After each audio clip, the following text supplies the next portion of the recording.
Hello mga kuracha, hello beautiful people. Thank you Lord para to. Magluluto tayong tanghalian. Yan. Butter, konti. Oil, konti. Magluluto tayo ng ginisang ampalaya na walang sahog. Ayoko ng baboy. Ginit. Simpleng gisa lang. Ano masasabi mo doon para to? Kanina pagising, medyo tinanghali din ang gising. At nakagawa na ako ng ating palaman. Bili kayo. Ito po ang Kurachas Delicious Cheese Pimiento. Order na kayo. Mainit na ba ang ating kawali? As usual, gisa-gisa lang po.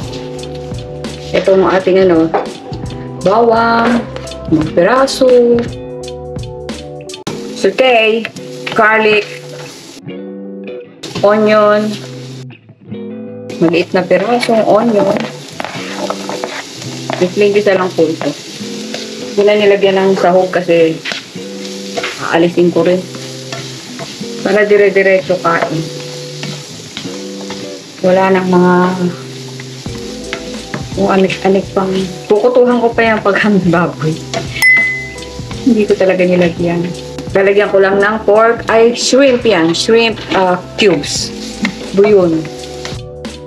Ako nga yung pintong, init. Mainit na malamig. Ito po, 3 itlog na maliit. Itong sasawag natin. Sila natin mga hindi kailangan. Pabati-batihin yung itlog nyo. Maigi para yan. Lagyan na natin yung cubes tsaka kamatis. Lakas ko ng konti apoy. Ay, apoy kalat. Kamusta po mga kuracha? Kamusta po beautiful people? Mapagpalang araw. Blessed day to everyone. Hello to everyone. To everybody. Hope everything is okay. Yan. Day off po. Kuracha. Ito. Buhay Amerika. Pag day off, lahat ng mga pwede mong gawin. Gawin mo na. Kasi bukas pasok mo naman. Kunti na lang ang time mo kung ano man yung gagawin.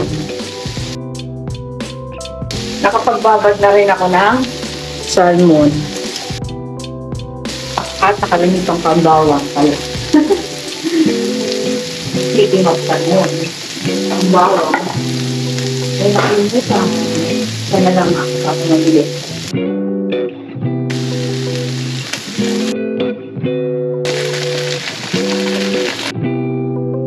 Yung sopas na niluto ko, sarap. Binuri sa rin. Hindi nga, mga kuracha, masarap siya. Nilagyan ko siya ng yung anong tawag dito? Chicken na broth. Malasa po siya. So, naalala ko, maglalagay din ako ngayon. Marami akong chicken broth. Sa kahong binili namin. Experiment po maglalagay. Itong isasabaw ko. Chicken broth. Broth. Nilagyan ko ng bawang ang aking salmon. Kapag saing na rin ako, ayun, iniinin siya. Sabay-sabay para maaga makapagpahinga, di ba? Makapag-edit pa. At may pinag-aaralan ako sa aking edit. Na mabaliw-baliw na po ako. Sabihin ko sa inyo kung masarap yung ginisang ampalaya na may chicken broth. So, lalagyan natin. Lakas ko ulit yung apoy kasi lalagyan natin ng sabaw. Pero lang to, optional. Kung gusto niyo marami lang akong ganito para mas malasa din. Lagay na po natin. Lalagay ko lahat.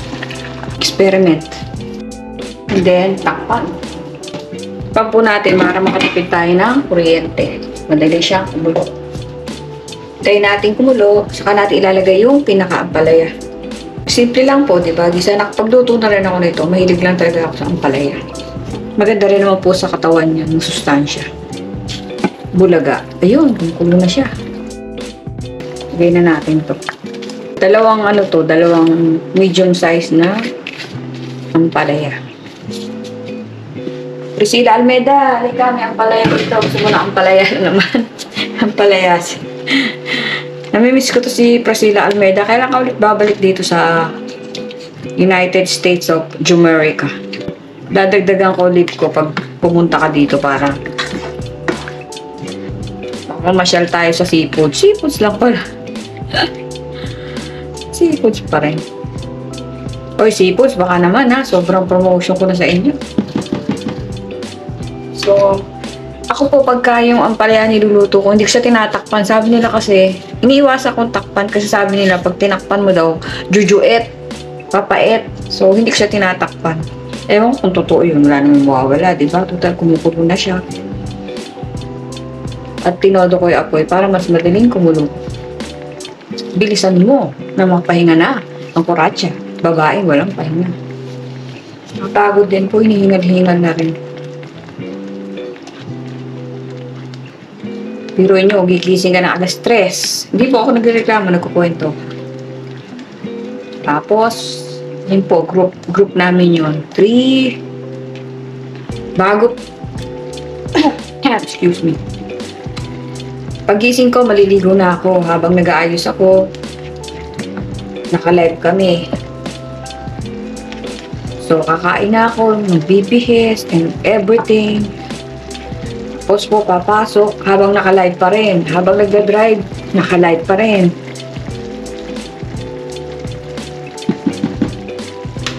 Sipag-sipag lang po, para po, diba, umasenso ang ating kabuhayan. Dumadaming kabuhayan. Shout out sa iyo, Architect Pao. Dahil mo ng tato. Thank you sa patato mo, patato sa amin. Love you. Ingat ka lagi dyan sa Dubai. Kayong dalawa ni BJ. Love you po. At si Irving, ingat ka din dyan sa Pilipinas. Love you. Ingat kayo ng mga family ninyo. Ayan, dumudulong yun man. Tignan ko nga kung tama ni Ana. Kasi pag sa medyo, pag matabang pa, lalagyan ko bagoong. Kasi baka maalat mo. Maalat kasi yung buyon. Ay, masarap nga. Masarap mga kuratsa. Yung ginamit ko na chicken. Oo. Diba?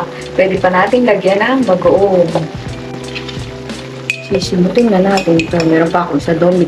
Dala sa akin ni Priscilla. Naku. Marami na naman tayong nakakain na ito.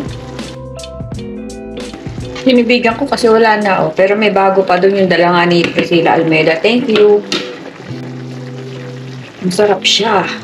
So, from now on talaga, pwede pang sabaw pala yung na yan. Kung saan-saan kada ko pang sopas lang. Sa mga niluluto ninyo, pwede nyo pong lagyan ng chicken broth or pork broth. Pag mga ganyan, pwede sa akin yung mga broth lang. Huwag lang yung buong chicken. Talaga makakain. So, hintayin nyo lang pong maluto ang ampalaya. At lagay nyo na yung itlog. Ganun lang po kadali. Lagay ko na para hindi malambot.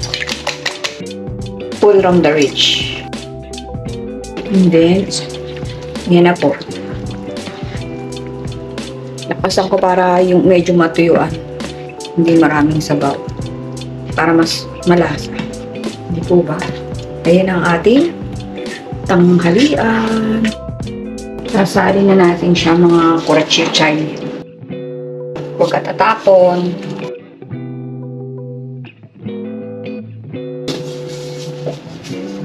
Gamit ang ating bagong kawali. Oh, diba?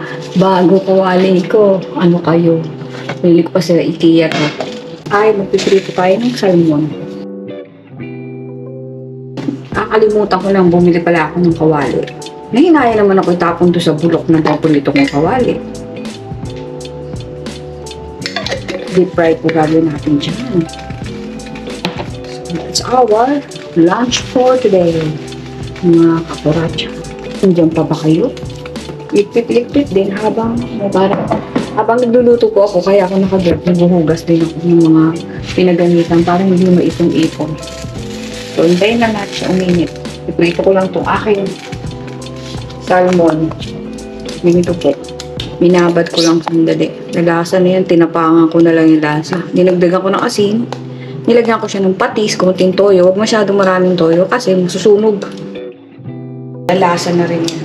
Nilagyan ko siya ng garlic powder. Medyo tusok-tusukin nyo.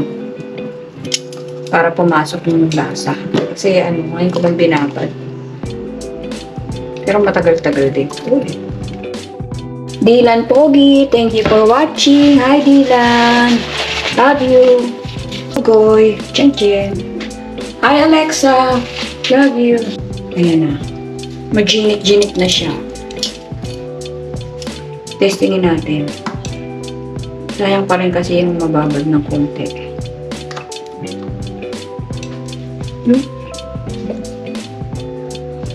4K na po ang gamit ko ngayon para mas malinaw. Ang init ha, kasi nakasalab ako sa nahihilo pa naman. Sa araw nahihilo ako sa trabaho. Sobrang pagod. Tapos kaunti lang kinain ko. Parang pag marami kang ginagawa, wala ka nang ganong kumain. Diba? Nakabaan ko kung ano lang. Nagputok. Nagputok. Ang bango. Uy, dinaing na ulit. Dinaing salmon. Yung iba tutustahin natin. Yung iba hindi. Kasi si Don para ito ayaw ng sabi.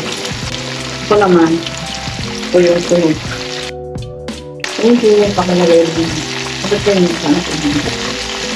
Hindi kasi. Paano ko tatakpan ng yan? Ng steak. Bagay, pagpahaba, hindi naman mababasa. Kukuhanan ko lang naman ng texture. Thank you. Ito na.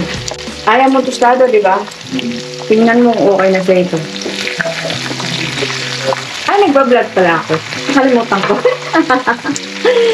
Tama-tama ay, napukol. Nagbutom na kasi doon para to. Alas 12. Wala pa alas 12. Ang liit na natin. Ay, hindi duro.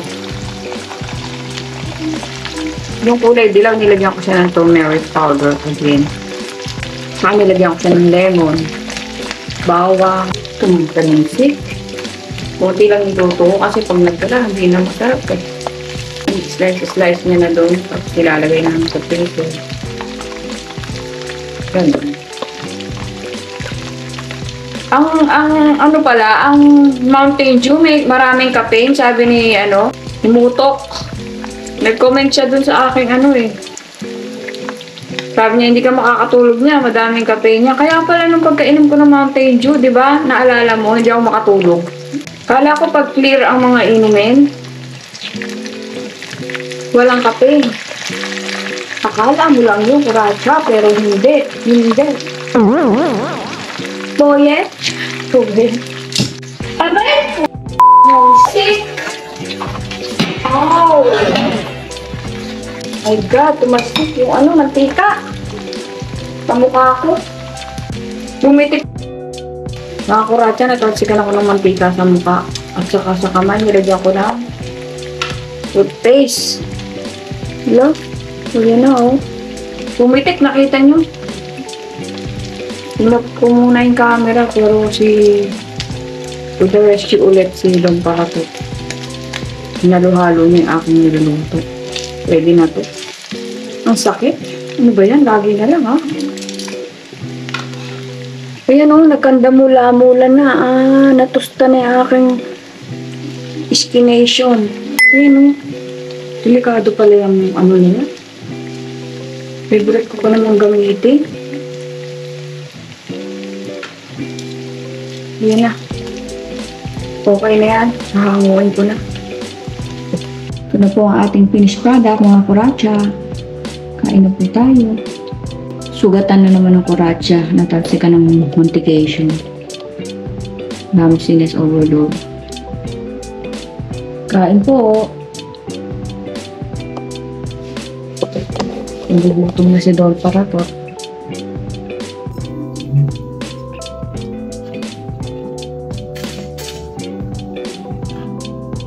At pinanonood ko ang aking video. Ganun po talaga ang mga content creator.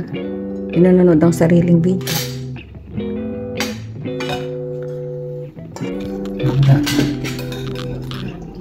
Yung hiya si mag-aya. Doon para to ta.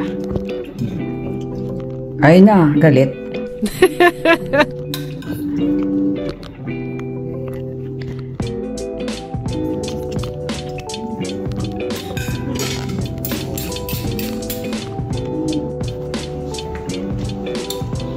Kain po tayo mga kuratsa.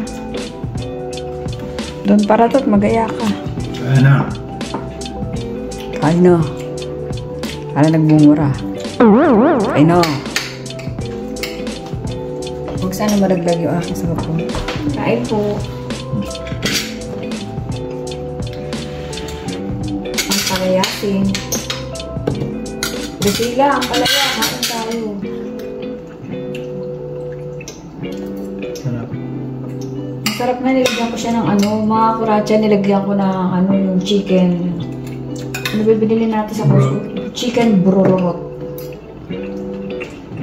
Sabi ko nga, testingin ko lang.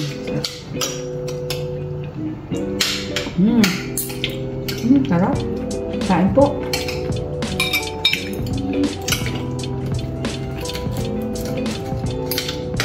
Wala po siyang sahog na kahit na ano. Pero, ibig sabihin na meat. Pero, harap.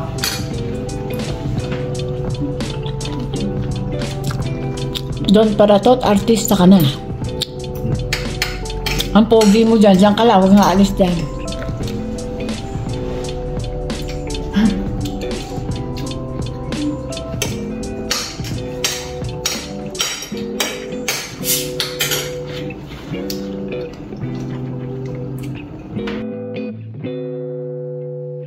Dami kong kanin ah.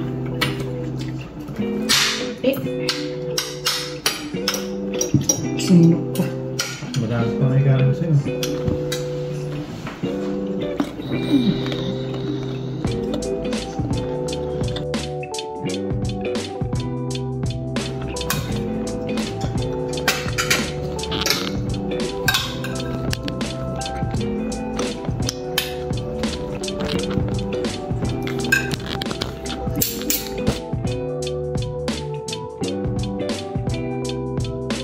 Kaway-kaway ka sa mga pants mo.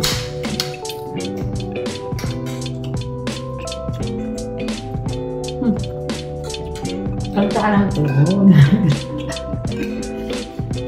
Tuon, naga. May po points.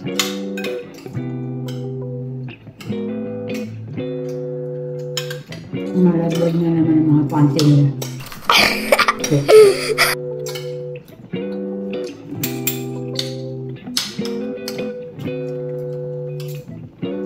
Partida, wala pang ligo ah.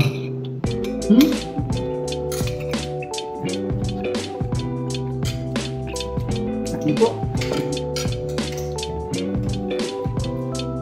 Yun ako lang tingin doon. Ayun pala oh. Nakikita mo din? Ba't nagdalawa na ganun? Ewan ko, ewan ko. Iyuko ko lang eh. Titignan natin kung anong kalalabas. Record ba yun? Parang hindi. Record siya. Iyuko ko kasi ano, para kompleto.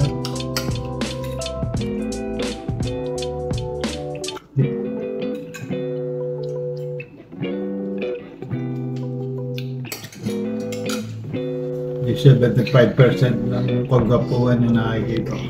Yay! Talaga ba? Ayan na, buo na. Babay ka na sa kanila. Ingat mga kuratsa, salamat sa panonood. Ayan po ang ating superstar. Bye, love you all. Ingat po lahat.